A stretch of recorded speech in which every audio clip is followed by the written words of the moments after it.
Arabian chicken കബ്സയാണ് ഇവിടെ ഉണ്ടാക്കുന്നത്. പെട്ടെന്ന് ഉണ്ടാക്കാവുന്നതും വളരെ രുചികരവുമായ അറേബ്യൻ ഡിഷാണിത്. അപ്പോൾ ഇതിൻ്റെ ഡീറ്റെയിൽഡ് വീഡിയോ ചാനലിലുണ്ട്.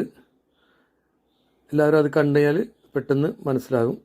റെസിപ്പിയൊക്കെ അതിനകത്ത് കൊടുത്തിട്ടുണ്ട്. ഓക്കേ.